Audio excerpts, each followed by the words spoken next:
Son las 11 de la noche, y lo único que se escucha en toda la casa es el zumbido bajo del refrigerador. Ella está sentada en el borde de la cama, con la espalda recta y la mirada clavada en un punto de la pared que no significa absolutamente nada. Hace 20 minutos hubo una discusión, y ahora hay alguien parado en el marco de la puerta, esperando una respuesta que no termina de llegar. Le preguntan qué le pasa, y ella toma aire despacio, y responde con dos palabras que tú también conoces de memoria: estoy bien. Pero no está bien, y los dos lo saben. Y aquí viene lo que casi nadie entiende sobre esa escena cuando esa persona se queda en silencio. No está castigando a nadie, ni está jugando al desprecio, ni está esperando que le rueguen lo que tú interpretas como frialdad o como una pared levantada. A propósito, es en realidad lo contrario de lo que crees. Ese silencio no está vacío adentro de esa persona. Hay una tormenta tan grande que el cuerpo tuvo que apagar la voz para no romperse. Durante años nos enseñaron a leer el silencio como un ataque. El que se calla es el maduro que manipula al que grita. El que se calla es el cobarde que huye del problema. El que se calla no siente lo suficiente como para pelear. Y hoy vas a descubrir por qué todo eso está al revés y por qué la persona más callada en medio de una discusión suele ser la que más está sintiendo en ese instante. Te voy a mostrar tres cosas. Primero vas a entender qué ocurre exactamente dentro del cuerpo de alguien. En el segundo, en que se queda mudo, aunque tenga 1000 cosas por decir. Después, vamos a rastrear de dónde viene ese reflejo, porque nadie nace eligiendo tragarse el dolor. Y al final, voy a darte algo mucho más incómodo que todo lo anterior. Una parte de esta historia que probablemente reconozcas en ti mismo. Aunque nunca hayas sabido nombrarla, quédate hasta ahí, porque esa parte lo cambia todo. Para entender a alguien que se apaga tienes que soltar una idea que damos por obvia, y es la idea de que hablar o callar es una decisión racional que la persona toma con calma. No lo es. Hay un investigador llamado Stephen Porges que dedicó décadas a estudiar el sistema nervioso y desarrolló lo que hoy conocemos como la teoría polivagal. Y lo que descubrió es que buena parte de cómo respondemos ante una amenaza no pasa por la voluntad, sino por un sistema automático que se enciende sin pedirte permiso. Piénsalo así: cuando aparece un peligro, y en este caso el peligro es el dolor emocional, o el conflicto intenso, tu sistema nervioso reacciona en 3 niveles. El primer nivel es cuando estás tranquilo y todavía puedes usar palabras y mirar a los ojos y decir algo tan simple como: oye, eso que dijiste me dolió. El segundo nivel aparece cuando la tensión sube y el corazón se acelera, y entonces gritas, o discutes, o te vas dando un portazo. Pero existe un tercer nivel, y ese es el que casi nadie ve venir. Cuando el dolor cruza cierto límite y el sistema nervioso concluye que discutir no va a servir de nada, y que escapar tampoco es una opción, entonces activa el mecanismo más antiguo y más primitivo que tenemos dentro. Es un estado de congelamiento. Imagina un aparato eléctrico recibiendo demasiada corriente de golpe y a punto de quemarse por completo. Para evitar el desastre, salta un fusible y todo se apaga de un segundo a otro. Ese silencio que ves en la otra persona es exactamente el momento en que salta el fusible. Y no es una forma de hablar, es algo que le pasa al cuerpo de verdad. En ese estado, el ritmo cardíaco baja y los músculos se tensan. Y ocurre lo más importante de todo. La parte del cerebro que se encarga de la lógica y del lenguaje, que está en la zona de la corteza prefrontal, se desconecta momentáneamente de los centros emocionales más profundos donde vive el miedo. Dicho de forma sencilla, el lenguaje se traba. Aunque haya 1000 pensamientos gritando dentro de esa cabeza, la persona no encuentra la voz para convertirlos en palabras. Así que cuando te paras frente a alguien en ese estado, y lo presionas, y le exiges por qué no dices nada, hasta cuándo vas a seguir callado, es como pedirle a alguien con la pierna rota que se levante y corra una maratón. Ese silencio no es un rechazo hacia ti, es la manera más natural que tiene el cuerpo de proteger su centro para no venirse abajo. En ese momento esa persona está usando el 100% de su energía solo en sostenerse a sí misma contra la fuerza de la tormenta. Pero el sistema nervioso no aprende a congelarse de la noche a la mañana. Ese reflejo se construye con el tiempo, y casi siempre nace de una de 3 raíces. La primera raíz son las heridas de la infancia. Ningún niño elige esconder su dolor. Un niño llora cuando tiene hambre, y grita cuando está furioso, y busca abrazos cuando algo lo asusta, porque expresarse es puro instinto. El psicólogo John Bowlby, que es considerado el padre de la teoría del apego, demostró que la forma en que manejamos el dolor de adultos es un espejo de cómo nos respondieron quienes nos cuidaron cuando éramos pequeños.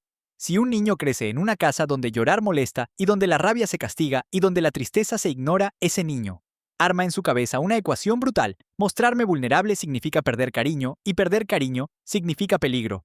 Entonces, para sobrevivir, aprende a tragarse las lágrimas y construye una fortaleza silenciosa y se esconde adentro. Y años después, cuando ya es adulto y aparece un conflicto, ese niño que sigue viviendo dentro de él vuelve a activar el mismo interruptor de siempre desaparecer. Es la única forma que conoce de no salir lastimado otra vez. La segunda raíz es la sombra de una relación tóxica. Mucha gente aprende a congelarse siendo adulta, después de haber amado a alguien que usaba la manipulación como arma. Imagina que cada vez que intentabas explicar lo que sentías, la otra persona agarraba tus propias palabras y las volvía contra ti, explicabas y lo desarmaban todo, llorabas y te decían que te hacías la víctima después de suficiente tiempo. En un lugar donde cualquier cosa que digas puede y va a ser usada en tu contra, el sistema nervioso hace lo lógico y corta la comunicación. Eliges el silencio, no porque no tengas nada que decir, sino porque aprendiste una lección dolorosa. Hablar solo empeora las cosas, y protegerte es más seguro que intentar que te entiendan. Y hay una tercera raíz que no tiene nada que ver con ninguna herida del pasado. A veces el silencio es simplemente la manera en que ese cerebro viene cableado de fábrica. Existen dos formas muy distintas de procesar lo que sentimos. Hay personas que necesitan hablar para entender qué les pasa, y mientras más hablan, más claro lo ven porque piensan hacia afuera. Y hay otras que funcionan al revés y necesitan ordenarlo todo por dentro, antes de poder decir una sola palabra. A estas últimas se les llama procesadores internos. Para ellas, una discusión ruidosa es una avalancha de información y emoción cayendo al mismo tiempo y su cerebro se convierte en una computadora vieja obligada a abrir 100 pestañas de golpe.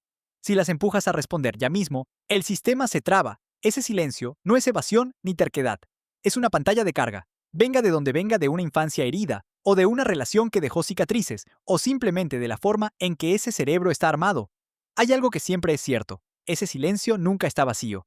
Y si de verdad quieres entender a alguien así, necesitas ver las tres cosas que están pasando por dentro, justo cuando por fuera no pasa nada. La primera es que su silencio es todo menos calma. Desde afuera parece un lago quieto, casi frío, pero debajo de esa superficie hay una conversación interna que no se detiene nunca. Los neurocientíficos hablan de una red en el cerebro que se activa cuando dejamos de prestar atención al exterior y nos volcamos hacia adentro, una red ligada a repasarnos a nosotros mismos y a imaginar el futuro en medio de una discusión. Esa persona no se desconectó ni dejó de importarle. Como todos suponemos, al contrario, su mente está trabajando a una intensidad que muy poca gente experimenta. Fue mi culpa que dije mal. ¿Qué quiso decir con esa palabra? Si hablo, ahora empeoro todo. Repasan la conversación una y otra vez, desarmando cada detalle diminuto, atrapados en un laberinto sin salida, clara hacia las palabras. La segunda cosa es que usan el silencio para proteger la relación, y no para dañarla. Todos tenemos una especie de zona donde el cuerpo todavía funciona bien y puede comunicarse con normalidad. El psiquiatra Dan Siegel llamó a ese espacio la ventana de tolerancia. Cuando alguien está muy herido, su sistema nervioso se sale disparado de esa ventana hacia el desborde. Y las personas calladas suelen tener una conciencia muy afilada de sus propios límites, sienten subir por dentro una corriente de rabia oscura y filosa, en el instante en que la herida todavía está fresca. Y saben que si abren la boca justo ahí, lo que va a salir no será una expresión honesta, sino balas, las palabras más crueles que conocen, listas para dejar marcas permanentes. Así que se quedan callados, sosteniendo la tormenta adentro, para que no se derrame sobre la persona que quieren. Ese silencio, que tantas veces leemos como un ataque, es en realidad el escudo más fuerte que tienen para cuidar el vínculo. Y la tercera cosa es quizás la más triste de todas. Mientras más los empujas, más se congelan. Seguro lo has visto, uno persigue al otro de habitación en habitación, repitiendo ¿por qué no dices nada? Esto es una falta de respeto. Pero para alguien que está herido, cada exigencia se siente como obligar a alguien que se está ahogando a que cante, no lo ayuda a hablar, lo hunde más profundo en el congelamiento. La presión para hablar ahora mismo termina confirmando su peor creencia de la infancia, que sus emociones son una carga y que no tiene derecho a procesar el dolor a su manera. Y si lo empujas lo suficiente, puede que al final diga algo, pero casi nunca es la verdad. Es solo cualquier cosa para escapar de la presión, y con eso corta la única conexión real antes de que tenga oportunidad de nacer. Ahora quiero que te detengas un segundo, porque aquí llega la parte que probablemente te incomode. Todo lo que te he contado suena como algo que le pasa a otros, al pareja callado, al amigo que desaparece, pero vuelve por un momento a cuando tenías 6 o 7 años. Casi todos tenemos una escena guardada de esa edad, la primera vez que lloraste frente a un adulto, y en lugar de brazos, recibiste un «no llores por eso», o un «deja de hacer show», o simplemente una espalda, que se dio la vuelta en ese instante minúsculo que ni recuerdas con claridad. Tu cerebro tomó una nota silenciosa. Mostrar esto no es seguro, guárdalo. Y aquí está lo perturbador. Ese sistema que se apaga cuando estás herido no es una falla que apareció en tu vida adulta, con tal relación o tal desilusión. Es un aprendizaje que ya estaba funcionando cuando todavía cabías en el regazo de alguien. Cada vez que hoy te quedas mudo en medio de una pelea y sientes cómo se te cierra la garganta y miras hacia otro lado, no estás reaccionando solo a la persona que tienes enfrente. Estás obedeciendo a un niño de 6 años que decidió hace mucho tiempo que callar dolía menos que hablar, y ese niño sigue tomando decisiones por ti sin pedirte opinión. Entonces, la pregunta no es por qué esa persona se calla. La pregunta es mucho más difícil: ¿cuántas veces confundiste el silencio de alguien con desamor cuando en realidad estabas viendo la versión adulta de un niño que aprendió a protegerte del peor de él? ¿Y cuántas veces hiciste tú exactamente lo mismo con alguien que solo quería quedarse contigo? No respondas todavía. Deja que esa pregunta se quede dando vueltas, porque el resto de lo que viene depende de que la sostengas. Porque hay algo que necesitas entender, y es que ese silencio no es permanente, y tampoco es una jugada calculada y fría. Incluso mientras la persona está atrapada, en ese estado adentro, sigue ocurriendo una evaluación silenciosa. No es un razonamiento consciente, es un radar instintivo que escanea el ambiente buscando una sola cosa: señales de que es seguro volver a salir esa persona. No espera que le adivines la mente ni que aciertes exactamente qué está sintiendo. Lo único que necesita es que la dejes estar en silencio mientras se ordena, sin juzgarla y sin enojarte. Si logras dar un paso atrás y darle espacio sin presión, ese gesto puede sanar más que cualquier discurso, porque le manda un mensaje directo a su sistema nervioso: estás a salvo incluso cuando no puedes hablar. Pero si su silencio es ignorado o recibido con frustración, registra en silencio esa sensación de peligro. No hace falta una gran pelea, solo se retira un poco más adentro de su caparazón y ajusta la forma en que ve la relación, no para castigarte, sino porque acaba de aprender algo. Abrirme aquí no es seguro, y esa es la parte que más rompe el corazón, porque las grietas más profundas casi siempre ocurren en completo silencio. La confianza se va erosionando sin una sola palabra, y cuando por fin te das cuenta, ni los gestos más grandes alcanzan para repararla. Volvamos entonces a lo que prometí. Al principio te dije que ibas a entender qué pasa dentro del cuerpo. En el segundo del silencio, y ya lo sabes, es un fusible que salta para que la casa no se queme. Te dije que ibas a rastrear de dónde viene. Y ya lo tienes: son heridas viejas, o relaciones que enseñaron a defenderse, o simplemente un cerebro que necesita ordenar por dentro. Y te dije que había una parte incómoda que reconocerías en ti. Y ya la miraste de frente: ese niño de 6 años que todavía decide. Ahora déjame darte una sola imagen para que te lleves todo esto contigo. Piensa en una persona callada, como en una casa a la que se le fue la luz en plena tormenta desde la calle. Las ventanas están oscuras, y cualquiera que pase jura que ahí no hay nadie, pero adentro hay alguien caminando de memoria, tocando las paredes con las manos, yendo de cuarto en cuarto, esperando que vuelva la corriente para poder encontrar la puerta y abrirte. Y esto es lo importante: golpear esa puerta y gritar: ¿por qué no me abres? No hace que vuelva la luz. Solo asusta a quien está adentro moviéndose a ciegas. Lo único que enciende otra vez la casa es que alguien se siente afuera en el escalón y diga sin apuro: aquí me quedo hasta que puedas abrir. Y si tú eres esa casa, esto también es para ti. La forma en que procesas las emociones no es un defecto ni un error. No eres frío ni eres alguien a quien no le importa nada. Tu ritmo simplemente es más lento que el ruido del mundo, porque estás trabajando capas más profundas. Pero cuidado, porque el silencio puede ser un escudo, y si lo usas demasiado tiempo, se convierte en un muro que bloquea justo el cariño que quieres recibir. Por eso la solución más práctica para ti es construir salidas seguras en lugar de apagarte por completo y dejar a la otra persona confundida y ansiosa. Dale una señal pequeña. Algo tan simple como: mi cabeza está trabada ahora y no encuentro las palabras. Necesito 30 minutos a solas para calmarme, pero te prometo que vuelvo y hablamos. Esa sola frase es un puente. Te da el espacio para descongelarte y al mismo tiempo le dice al otro que no lo estás abandonando. Así empiezas a controlar tú tu sistema de defensa en lugar de dejar que él te controle a ti. Y cuando cambias la mirada, aparece una verdad hermosa: las personas que tienden a quedarse calladas, cuando por fin eligen hablar sus palabras, suelen cargar un peso enorme. En un mundo donde todos reaccionan al instante con frases vacías o hirientes, la gente callada es la que protege la integridad de lo que siente sus palabras. No son reacciones impulsivas, son conclusiones que pasaron por cientos de filtros de honestidad.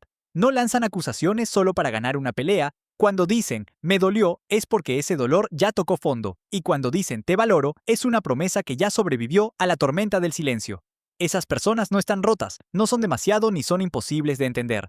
Simplemente viven el mundo a una profundidad que no todos se atreven a explorar. Así que déjame terminar con algo que quiero que escuches bien: el silencio de alguien que te importa casi nunca es distancia. La mayoría de las veces es la forma más difícil que tiene de cuidarte cuando menos lo pareces merecer.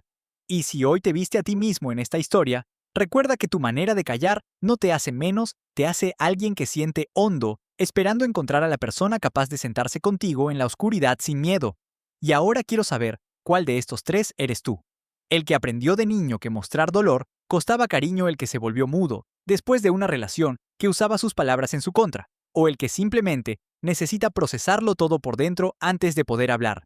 Escríbelo en los comentarios y algo más difícil, dime si alguien muy cercano a ti encaja en el perfil que menos esperabas, porque a veces vivimos años al lado de una casa a oscuras, sin darnos cuenta de que adentro hay alguien esperándonos. Yo sigo explorando estos rincones de la mente que casi nadie se anima a nombrar, y el próximo video es sobre algo que le pasa a las personas que siempre terminan cuidando a los demás, pero nunca saben pedir para ellas. Si quieres estar cuando salga, suscríbete y quédate cerca. Nos vemos en el siguiente.